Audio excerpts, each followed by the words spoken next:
If you woke up today feeling like you need a coffee to function, only to end up feeling shaky, bloated, and having an energy crash by 11 a.m., the problem isn't the caffeine. It's what you're putting in it.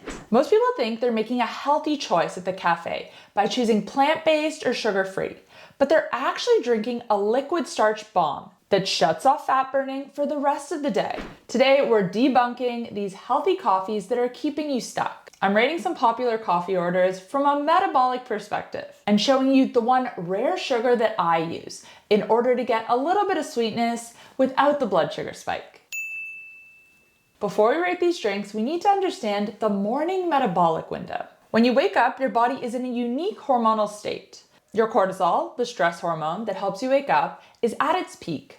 This is natural. And this isn't a bad thing. However, cortisol can sometimes also raise blood sugar slightly in order to give you energy. Now, when we add high glycemic additives to our coffee during this peak cortisol window, we create a massive exaggerated insulin spike. High insulin in the presence of high cortisol puts a metabolic lock on our fat stores. It tells your body, store energy, don't burn it. And that's why you might be eating clean the rest of the day, but still struggling with holding on to weight around your midsection. It isn't a lack of willpower that's making you reach for a snack an hour or two after breakfast. It's the fact that your coffee just sent your blood sugar on a roller coaster. And that crash a couple hours after breakfast signals your brain that you need quick energy, usually in the form of carbs or sugar. We need to shift our mornings from a glucose event to a metabolic win.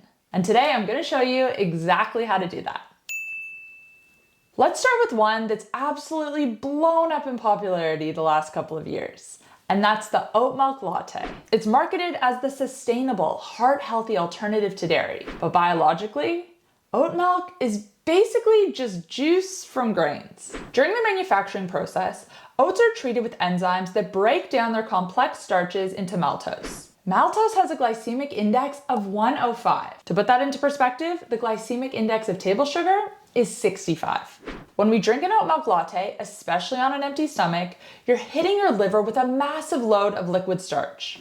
That triggers a glucose spike and a rapid insulin response. Furthermore, many conventional oat milks have added seed oil, like rapeseed or sunflower oil. And this is to give them that creamy froth. So now you've combined a high glycemic spike with inflammatory omega-6 fats. And this is a recipe for systemic inflammation, for that puffy feeling in your face and your gut. And for that reason, oat milk lattes get a 3 out of 10 from me. If you must go dairy-free, an unsweetened almond milk or coconut milk are the way to go. Oat milk is a metabolic no. Next up is the keto darling, bulletproof coffee. This is coffee that's been blended with MCT oil and grass-fed butter. This one is polarizing, and my rating is going to depend on how you're using it. Bulletproof coffee works best when it's paired with intermittent fasting. If you're using it as a meal replacement during an intermittent fasting window, I would give it a 7 out of 10.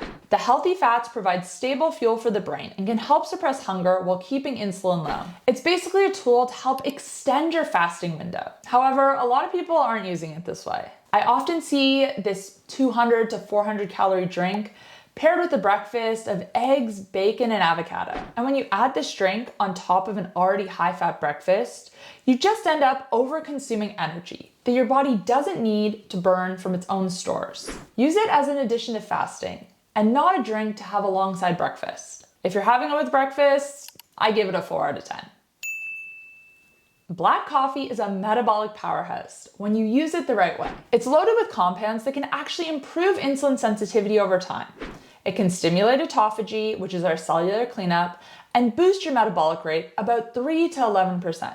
But there are 2 major caveats: dose and timing. If you're drinking your black coffee at 6 a.m. before you've had a drop of water, you're dehydrating your tissues and potentially overstimulating your adrenals. This leads to that tired but wired feeling. And if you're a slow metabolizer and you're having your coffee at 2 p.m., that caffeine is still going to be in your system at 10 p.m., wreaking havoc on your sleep. Since deep sleep is when we regulate our hunger hormones, ghrelin and leptin, poor sleep can lead to weight gain.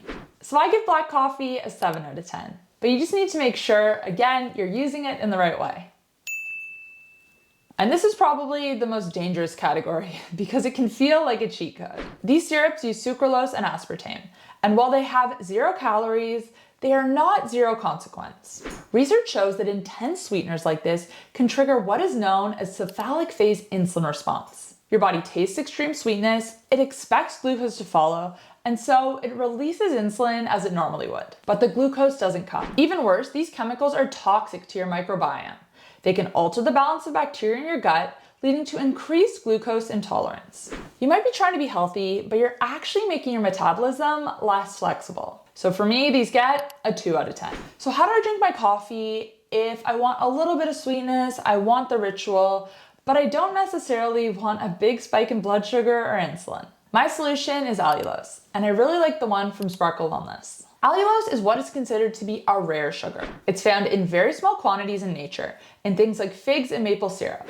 And the structure is almost identical to table sugar. So it tastes like sugar, it has that same mouth feel, but you don't get that weird aftertaste that you can sometimes get from stevia. Your body lacks the enzyme to break down allulose, but this can actually be a good thing. About 75% of it is absorbed in the small intestine and excreted in the urine without ever being metabolized. So it has no impact on blood sugar and no impact on insulin. This is a sweetener that works with your metabolism and not against it. And I like Sparkle Wellness's allulose because it's organic, GMO-free, and allows you to drink your coffee in a way that supports your goals. So if you want to fix your metabolism, you have to start by fixing your morning. Stop the oat milk starch fest, stop the artificial chemical syrups, and be strategic with your fats. And if you want to try this rare sugar out, I highly recommend Sparkle Wellness Organic Allulose. It's the cleanest version I've found, and it dissolves perfectly in hot or iced coffee. You can click the link in the description box down below to shop and use code KAIT20 at checkout to save 20% off your order.